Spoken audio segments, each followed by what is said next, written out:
수 있을 것 같아요. 제 의견은 어떻게 생각하세요? 근데 이제 제2결 같은 경우는 지금 시점도 하나의 논점인 것 같고요. 예. 실제 표결이 들어가면 우리 국회법상에는 이게 이제 출석 과반수의 3분의 2가 동의를 하면 그대로 확정이 되거든요. 예. 그렇다면 이게 또 국회법에서 무기명 투표하기 때문에 상당히 변수가 많죠. 소위 말하는 이탈표가 발생할 가능성이 매우 높다라는 예. 생각이 우선 들고요. 이제 아마 민주당 입장에서는 요거 이제 시점을 재서 좀 이렇게 정치적으로도 고려할 부분이 분명히 있을 것 같고, 윤석열 대통령도 과연 지금 당내 의원들 통제가 되느냐, 여기에 대해서 상당히 지금 좀 조급함도 저는 느껴지거든요.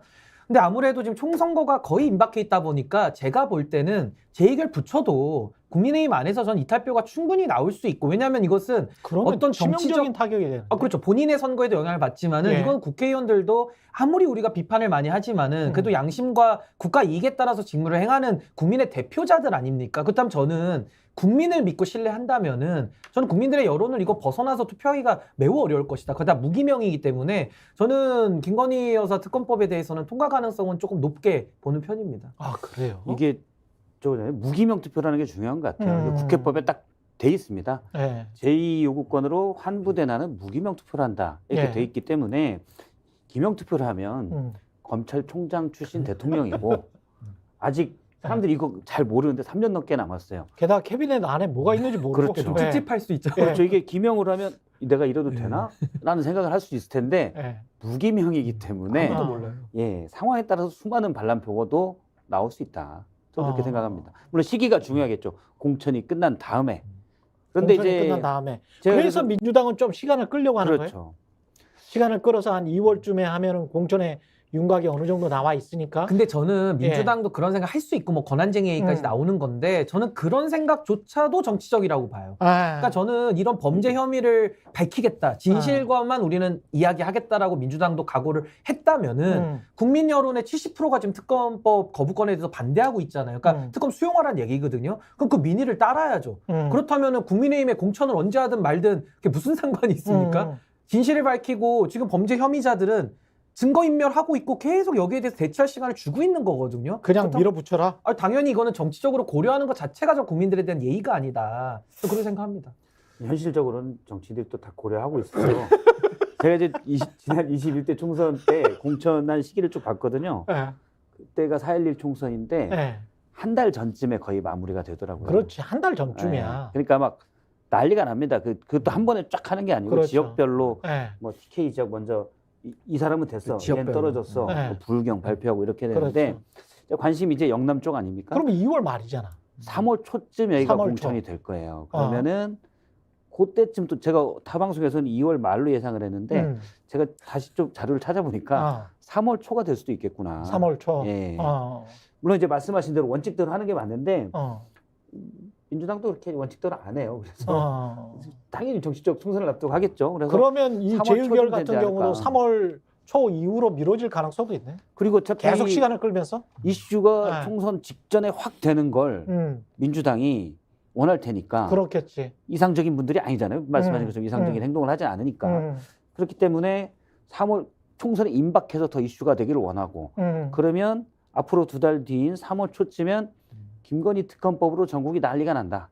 우리가 이렇게 예상할 수가 근데 있겠죠. 저는요, 꼼수를 꼼수로 대응해서 이기는 방법은 더 꼼수 쓰는 수밖에 없거든요. 그러니까 어두움을 어둠으로 이기는 게 아니라 어두움을 물리치려면 빛을 비추면 어두움이 그냥 소멸되는 거거든요. 그러니까 저는 민주당 입장에서도 이걸 가지고 정치적 이익 보고 싶겠죠. 저는 그걸 뭐 부정하진 않지만 근데 그렇게 하면 안 되지 않습니까? 그러니까 저는 국회가 그동안에 제2결을 해왔던 선례들이 있어요. 제가 찾아보니까 빠른 것은 한 10일 안에도 제2결이 된 것도 있고요. 또 보통은 한 달 이내에는 제2결을 하거든요. 그렇다면 저는 이 법안에 대해서도 민주당도 국민 앞에 떳떳할 필요가 있다. 그래야 국민적 지지가 오는 거거든요. 그래서 오히려 저는 이 부분을 자꾸 공천, 아니 그 국회 일정은 국회대로 가는 거지 옆당의 공천 어떻게 되나 보고 있다가 제2결 시점 정하고 이거는 국민들이 다 보고 계시기 때문에 그것과 그 말도 저는 일리가 있다고 보는데 그것과 합쳐서 국민의힘의 의원들도 야, 양심상 이거는 특검해야 되는 거 아니야? 라고 생각을 한다면 공천 여부와 관계없이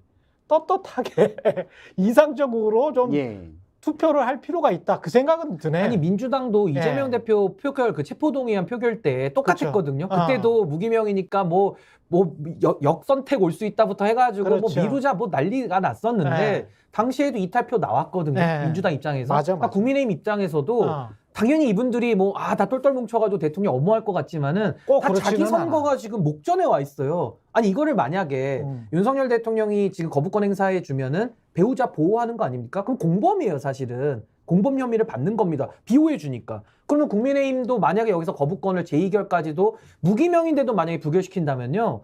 정치적 공범이 되는 거예요. 만약에 그렇게 해서 재의결이 됐어. 그러면 한동훈 체제가 흔들려 버리는 거 아닙니까?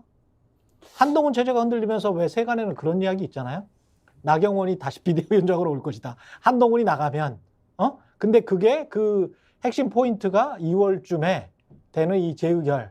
그래서 일부가 이탈을 해서 이게 완전히 특검이 그냥 통과돼 버리면 그러면 한동훈 체제가 끝나버릴 수도 있다. 한동훈 체제를 끝내기 위해서라도 재의결을 시킬 것이다. 아니 그래서 지금 뭐 이런 이야기. 링 위에서 몸 풀고 있는 중진들이 많다고 하더라고요.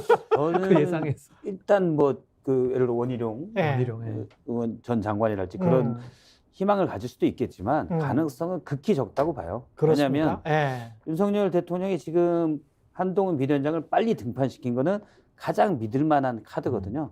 빨리 가서 진압해라. 일단 대중적 인기도 그렇고 지지도도 그렇고 가장 큰 건 자기가 제일 믿는 사람이에요. 제가 볼 때는 가족 빼고 그 다음에 믿는 사람입니다. 그러면 한동훈 비대위원장이 특검법을 못 막았다고 하더라도 하더라도 유력 대선 주자인데다가 그나마 몇 안 되는 믿을 사람인데 이 카드를 버릴 수가 없어요. 다른 사람 할 수가 없습니다. 원희룡 장관을 비대위원장 저는 아니라고 봐요. 그러면 이제 한동훈 비대위원장이 이렇게 낙마가 돼버리면 대선 주자의 이 잠재적 주자에서는 탈락하게 되는 셈이거든요. 그런데 이제 자기를 끝까지 검사 출신인 본인을 보호해줄 사람이 한동훈 비대위원장이라고 믿고 있기 때문에 그럴 가능성은 적다고 봐요. 김연아 평론가 어떻게 보세요? 어떤 거에 대해서 얘기를 하냐면 한동훈 비대위에 대해서 재의결에 대해서 재의결 뭐 재의결 자체가 될 거냐에 대해서는 저는 될 수도 있다고 생각하는데 두 분 말씀하신 것처럼 이제 될 거다 셋이 다 이제 될 거다라고만 얘기하면 조금 이상하잖아요. 근데 안 될 가능성이 저는 높다고 봐요, 사실은. 안 되는 시나리오도 얘기는 해야죠. 안 되는 시나리오의 경우는 이게 공천에서 탈락한 분들이든 또는 뭐 어떤 분들이든 이거를 굳이 안 되게 해서 자기 선거에 좀 도움이 된다라는 전제가 있어야 되는데 그거는 꼭 아니야. 그렇죠. 그래서 예를 들면 화풀이밖에 안 되지. 그렇죠. 이분들이 무소속 출마를 하거나 뭐 이렇게 했을 때 자기 선거에 이 자기 선거구에 돌아다니면서 제가 김건희 특검 무기명이었지만 제가 찬성 표결해가지고 윤석열 정부 완전히 위기로 몰아넣었습니다. 뭐 이렇게 한다든가 그럴 수가 없잖아요. 그거는 그래서 잘못하면 또 배신자 프레임이 될 수 있어요. 그렇죠. 이런 게 이제 지역구마다 가능할 거냐의 문제를 하나 봐야 될 거고 다만 이제 예를 들면 이준석 신당으로 가는 분들이라거나 이런 분들이 있다면 이런 현역들이 있다면 이런 분들은 그 얘기를 이제 오히려 하고 싶은 분들이 있을 거여서 이런 분들은 오히려 소신 투표할 수 있다고 봐요. 그래서 제가 볼 때는 재의결 국면은 상당히 아슬아슬할 거다라는 생각이 하나가 들고 그다음에 한동훈 비대위원장, 한동훈 비대위 체제가 만약에 재의결 국면에서 어떻게 될 거냐의 문제에 있어서는 저는 그 만약에 이제 소위 말하는 재의결이 돼가지고 한동훈 비대위가 이제 무너지는 거냐. 저는 지금 이제 박성태 실장님 말씀하신 것처럼 그 무너지기 어렵다. 이 대통령이 어쨌든 간에 믿을 만한 사람을 보낸 것이기 때문에 근데 누군가는 책임져야 되지 않습니까? 이럴 경우에 책임질 사람이 지금 있죠. 원내대표가 책임지는 겁니다. 원내대표가 잘못한 거죠. 표단속을 왜 못했습니까?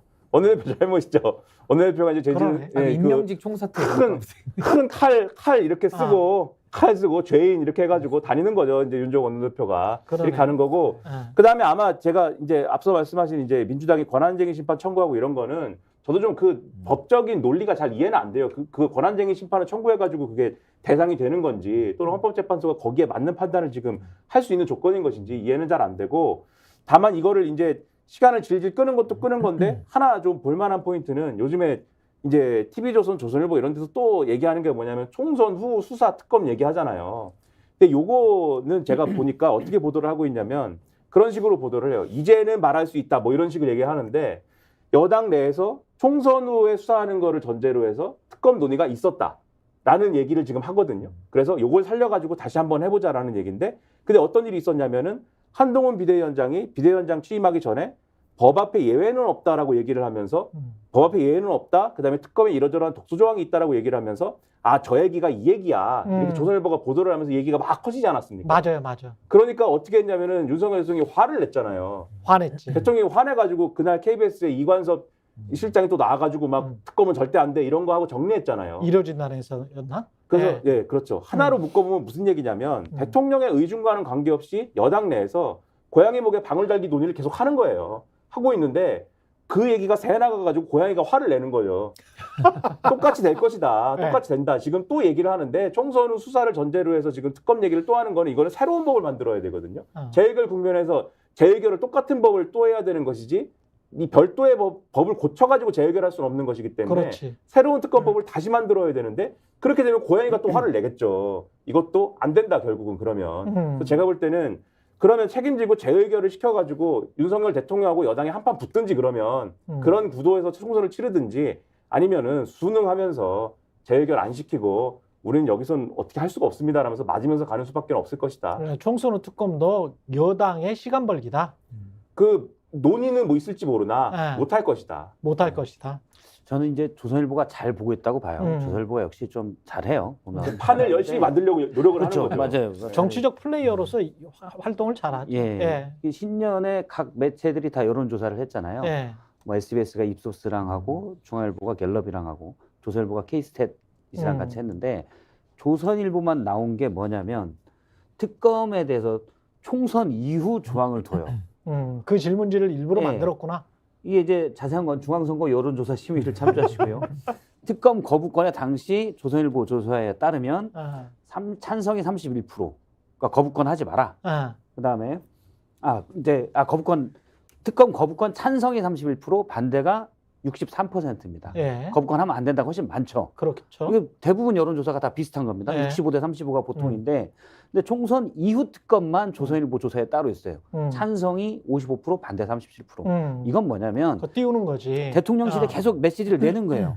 이거 막으면 정권이 흔들릴 수 있다. 이거 민심이 이거 뜨거운 민심의 큰 흐름이기 때문에 특검법을 거부하면 안 된다고 조선일보가 간곡하게 얘기하고 있는 겁니다. 그래서 중재안을 내는 게 총선 이후예요. 그래서 6.29 속이고 이야기가 나오는 게 저거 아니에요? 네.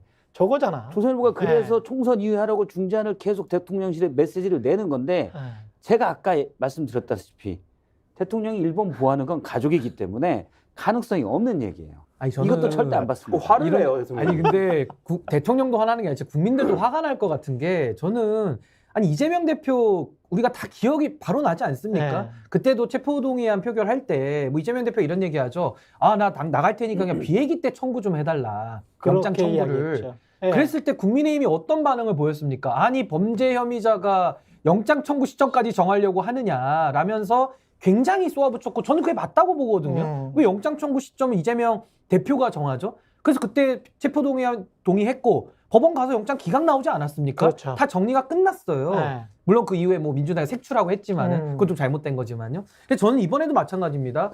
왜 김건희 여사 범죄 혐의를 받고 있는 이제 수사 대상자인데 왜 수사 대상자를 위해서 왜 조선일보든 누구든 간에 왜 자꾸 시점을 가지고 옮겨주는 겁니까? 아니 그러면 그때 이재명 대표 얘기할 때도 아 좀 옮겨서 하자 이렇게 얘기를 해야 일관되잖아요.